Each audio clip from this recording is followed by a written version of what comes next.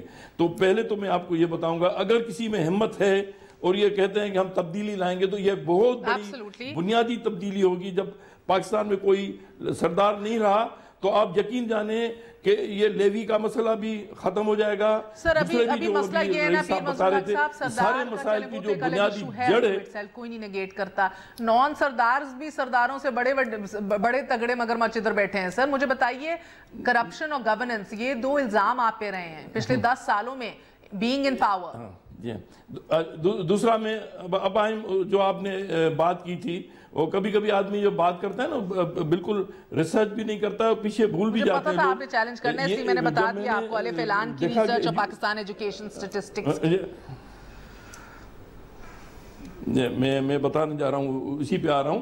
میں نے آپ کو بتایا کہ 2008 میں جب میں نے تعلیم کا قلمدان سنبھالا تو میں نے ایک بہت بڑی میٹنگ کر کے ان سے پوچھا کہ ایشو کیا ہے, آپ بتائیں کہ کیوں نہیں یہ اٹھ پاتا. انہوں نے سب سے پہلے تو مجھے ایک بدخبر یہ سنائی کہ جو اسکول ہیں وہ آپ کے انڈر میں نہیں ہیں, وہ ضلع ناظمین کے ہاتھ میں ہیں. تو میں نے کہا یہ کیسا تعلیم کا محکمہ ہے جہاں اسکول ہمارے ہاتھ میں نہیں ہے؟ کہا نہیں, اسکولوں کا جو ایڈمنسٹریشن ہے وہ ہمارے پاس ہے برائے نام. وہ جب ناظم اس کے پر لکھے گا, ریکمنڈ کرے گا, تو وہ پوسٹنگ ٹرانسفر بھی اسی حساب سے ہوں گی. اور جو بجٹ ہے وہ ساری کی ساری ایجوکیشن ڈپارٹمنٹ کی وہ ٹرانسفر ہو کے پرویز مشرف نے جو یہ ناظموں کا نظام بنایا تھا. پنجاب میں بھی یہ جسٹیفیکیشن دی جاتی ہے کہ کرپشن مارجن اتنا بڑھ گیا تھا ان اختیارات سے. چلے میں آگے چلتا ہوں, لیٹ اس موو فارورڈ. میں نے کہا کہ ٹھیک ہے, میں نے اپنے پارٹی لیڈرشپ کو کہا کہ یہ جو ہم بنا رہے ہیں لوکل باڈی کا قانون نیا، اس میں سے اس کو نکال دیتے ہیں. تو مجھے بتایا گیا کہ آئین میں اس کو پروٹیکشن پرویز مشرف نے دے دی ہے. اب وہ جب تک 10 سال پورے نہیں ہوں گے، وہ بہرحال وہ جب پورے ہوئے 2012 میں ہم نے نیا قانون بنایا تو اس میں سے ہم نے نکال کے اس کو لوکل باڈیز نظام سے اس کو سندھ گورنمنٹ کے ایجوکیشن ڈپارٹمنٹ میں لے آئے. اس کے بعد ہمارا اس کے پر گرپ ہوئی اور ہم نے اسی وقت ایک بہت بڑا انقلابی قدم یہ اٹھا کہ اسکولوں کی جو ڈیمیج اسکول تھے سر میرے پاس ایک شو ہے نا سر، پورا تعلیم پہ نہیں ہے. آئی انڈرسٹینڈ آپ یہ باتیں شیئر کرنا چاہتے ہیں، ویل اینڈ گڈ، مگر میرا سوال آپ سے یہ ہے کرپشن ایجوکیشن میں ویسے بھی کسی کو ویسے بھی ٹائم نہیں ہے، ایجوکیشن کے لیے پرائیورٹی نہیں ہے کہیں بھی، نہ گورنمنٹ کے پاس ہے. میں سوری ٹو سے میں آپ کو بتا رہا ہوں کہ گھوسٹ اسکول ہم نے ختم کیے، وہ گھوسٹ اسکول دوبارہ کھل گئے. ہم نے جو اسکول اپ گریڈ کیے وہ ان کے پر کام رک گیا. اس پرائیورٹی نہیں ہے ایکچولی. سلیکشن سے لے کے اس کی اٹینڈنس میٹر کرے گی، تنخواہ نہیں ملے گی، یہ ہو رہا ہے سندھ کے اندر سر؟ یہ ہمارے سندھ میں بایو میٹرک سسٹم ہم نے شروع کرایا اور اس میں ہم نے recruitment of teachers through I B A اور این ٹی ایس کے کرائی.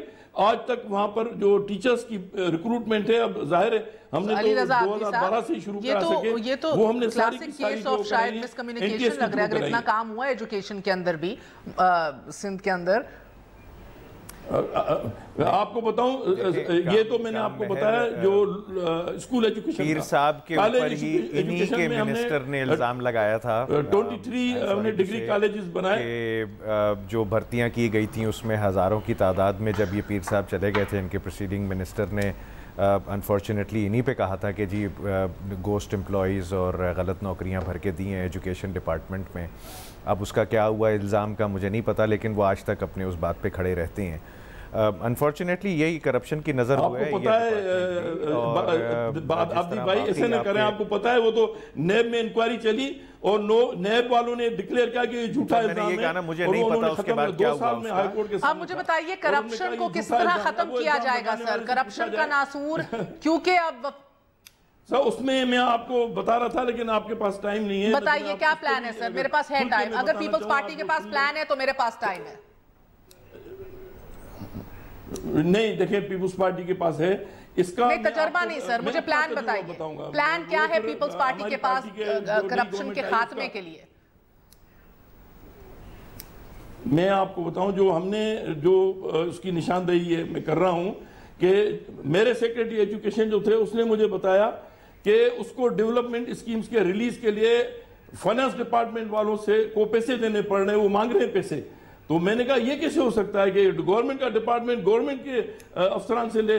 اس نے کہا سوری ٹو سے سر یہ سسٹم چل رہا ہے کہ فائنانس ڈپارٹمنٹ سے کوئی اگر ریلیز ہوگی تو وہ پہلے 3% تھی، اب وہ اس زمانے میں 8% یا کتنی بتا رہا تھا. تو میں تو حیران ہو گیا. پھر میں نے بیوروکریسی میں یہ سی ایم کو میں نے بات بتائی. میں نے کہا سر یہ تو بہت بری بات ہے کہ بیوروکریسی اتنی آپس میں الجھی ہوئی ہے پیسوں کے معاملے میں. یہ بات جو کہہ رہے ہیں یہ آپ کو بڑے پتے کی بات ہے رسول بخش رئیس صاحب. یہ جو بات کر رہے ہیں نا بیوروکریسی اوور تگڑی ہو جائے، اوور کانفیڈنٹ ہو جائے تو منسٹر جتنا بھی اچھا ہو سر اس کو بائی پاس کرنا، اس کو نظر انداز کرنا یا اس کو فائلوں کے گھن چکر میں کنفیوز کرنا بڑا آسان کام ہے. ہم سب یہ سمجھتے ہیں. اب مجھے بتائیے سندھ کے اندر وہ سیکرٹری رمضان ہوں اریگیشن کے تھے، رمضان صاحب سیلڈ بلڈنگ کنٹرول اتھارٹی کے منظور کاکا ہوں جو کینیڈا میں الحمدللہ سکون فرما رہے ہیں. مزید آپ کے اتنے کیسز ہیں، wrong man for the wrong job. جب تک یہ ایشو سالو نہیں ہوگا تب تک کرپشن کا خاتمہ ممکن ہے؟